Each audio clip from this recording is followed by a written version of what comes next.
We are here at the Traka with some of the hottest gravel bikes in the world, and we're going to start with this one over here. Come with me because this is very special. This is Alec Briggs's Canyon Grail. Now, what's special about this? Well, as you can see, it's a custom design, and this one replicates Colin McRae's famous Subaru Impreza from the late 90s. And if you played as much Colin McRae rally as I did, this is absolutely gorgeous. What have we got here? Well, if I come round the back of the bike, first off, gold wheels. These are fantastic. These are lightweights, and I thought they were the gravel wheels initially, but they look like the road-going versions. And road is kind of the theme because we have a full Dura Ace Di2 12-speed group set.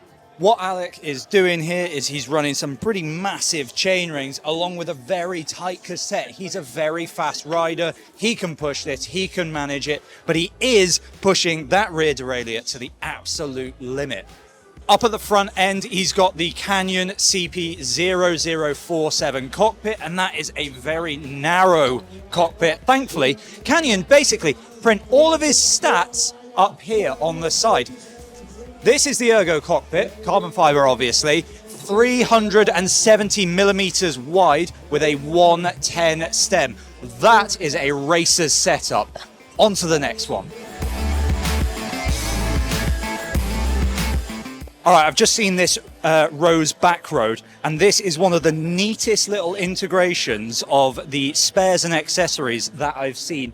Gravel might be an exploration, an adventure, but you can be tidy while you're doing it. And if you look down here, 2 CO2 canisters, neither of them have been used, are tucked just in there. I really like this one. Next up is super interesting. This is a new bike from Canyon. How do we know it's new? Well, that looks to me like the existing Grail frame. It doesn't look like there's anything new about it. Tire clearance in the back looks familiar, but up front, look at this.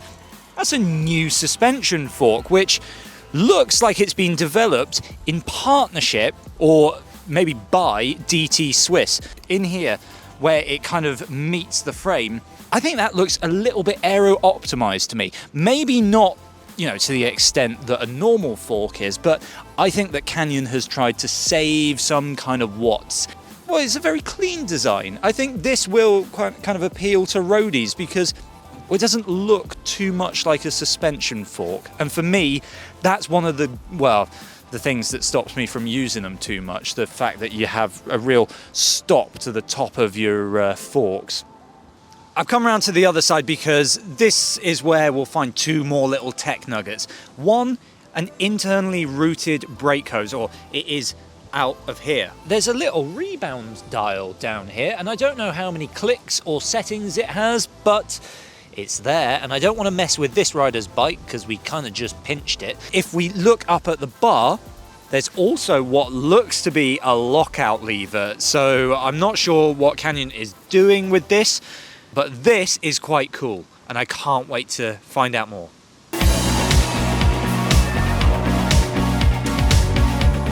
I'm here with Sophia, winner of the women's 200 race in very, very close fashion. That was a proper race. You went for the crux today. Yeah, I come from a dirt background. I've been racing mountain bikes since I was 15 years old, and I'm 31 now.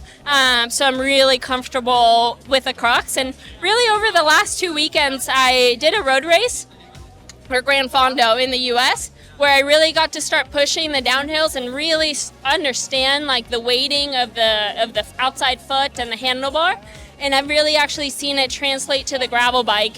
And today I was just here to participate, risk it. I was willing to descend like a maniac on the descents. Saw Jesus a couple times. And I was hoping whoever was willing to follow, maybe they would flat. And the goal was to set up Annika for the win, and it somehow came up on top. It's really not bad for a participation, I have to say, coming out with the win.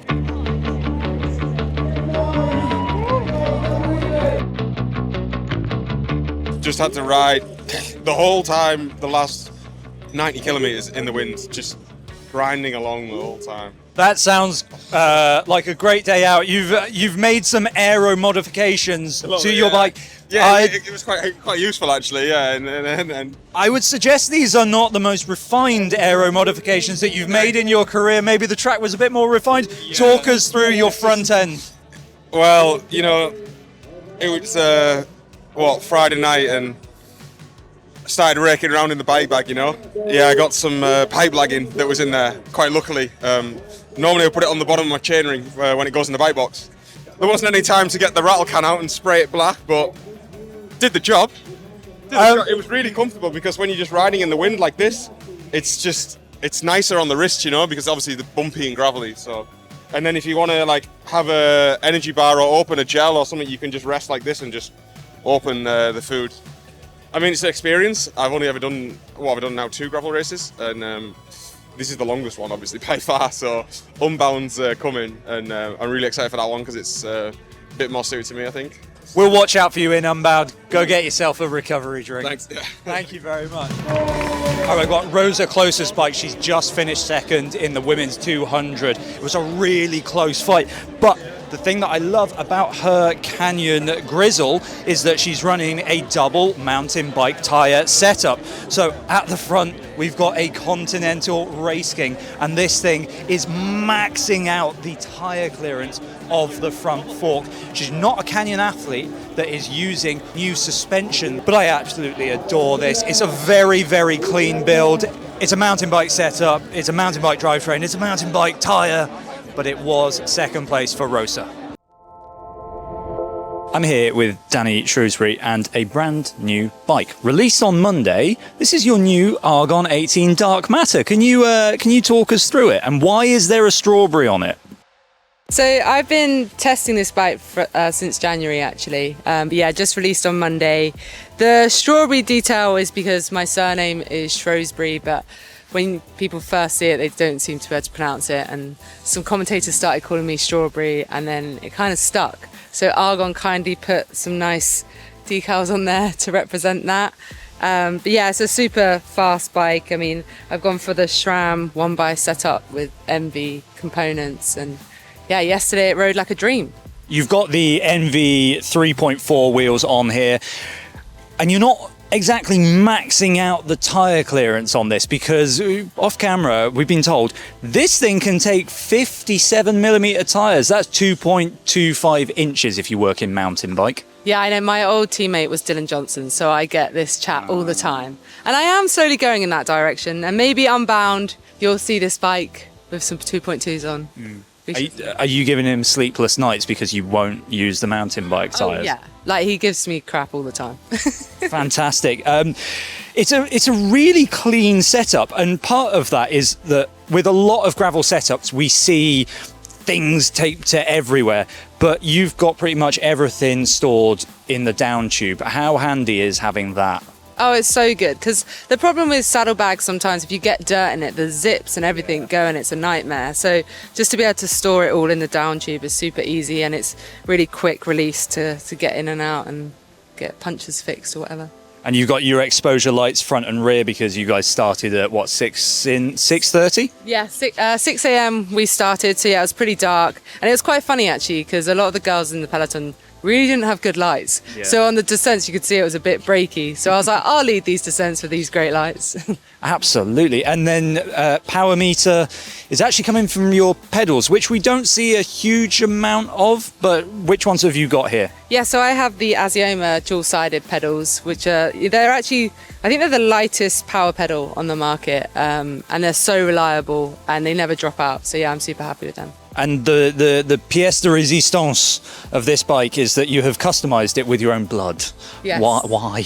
Oh, at the start of the race, I got caught up in a bit of a crash yesterday. So yeah, I chopped up my leg and arm a bit, but it didn't stop me. I just got up and carried on. But yeah, it meant that the poor brand new bike got some blood on it. Well, thank you very much for your time. The strawberry bike has a bit of natural strawberry on it, which isn't great. Thank you very much. Thank you. I found Paul Voss's bike, and this one is incredible. First off, can we note double mountain bike tyre set up on these absolutely incredible Zip 303 Explore wheels. They are deep, they are wide. This whole setup screams comfort and low rolling resistance. But there's another little thing just in here. The riders obviously run out of special spacers or got the cut on the steerer tube just a little bit wrong. So yeah, he's had to improvise by putting a standard spacer under the top cap. Really interesting one. He's got his hammerhead up here. He's got special kind of grip up here on the bar just to get some grip on his forearms when he's in a real aero position. This one is fantastic. I really like this. Quite frankly, this terrifies me, and I think it should terrify the two of you too. You are doing the 100-kilometer race with us, which I am getting away from you two tomorrow. Anton Pilot, up here, you've got really important things like Paw Patrol horn. How's that going to assist you? I think it's going to come in quite handy when we're going downhill and don't really have control over the braking to make sure that people aren't in the way. Yes, take one of your hands off of the brakes just to do that. Inside here, we've got your nutrition plan. Yeah, exactly. So we're running fusilli. It isn't quite the race setup. We're planning on cooking them for tomorrow. But yeah, it's our sponsor on the team. So how are you going to do your pasta? Al dente, I hope? Of course. Naturally. Stoker, right back here, SJ. You've got absolutely no control over what happens tomorrow, so hopefully see you back here at some point. Yeah, the beauty is I can't see a thing back here, so I can just close my eyes and take the ride for 100k. Just lean into the corners and see it back at the finish line. Having been on this thing, I would say that you can't lean into the corners. Tyres, these seem like old school mountain bike tyres to me. Where did you get them? These were off a very, very bougie site called Amazon.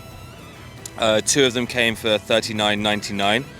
I don't know where they were made, but they came in a day and they came with 2 spare inner tubes. So I think they're perfect for the technical racing of the Traka. And this Cannondale, can you remind us of how old this is? I couldn't tell you, and the gent that I bought it off in Maidenhead for 250 quid couldn't tell me either. But having spoken to Antiques Roadshow recently on the BBC, they estimated it was around 20 to 27 years old. And let's just do a quick check of the power of this system. What's your FTP? FTP. Unfortunately, on tandems, you can't measure an FTP because there's 2 of you, and the science gets very difficult, and neither of us have that maths degree. We tend to work on double length strengths. So, what are we putting in? Yeah, well, my functional threshold pasta is 300 grams on a good day. Functional threshold pasta is fantastic. I think this is the silliest bike that I've seen today, but I also think that the 2 of you are the bravest people that I've seen today. Good luck. Thanks. You'll need it. 2 more interesting little bits of tech nuggety nugness. I'll do that again.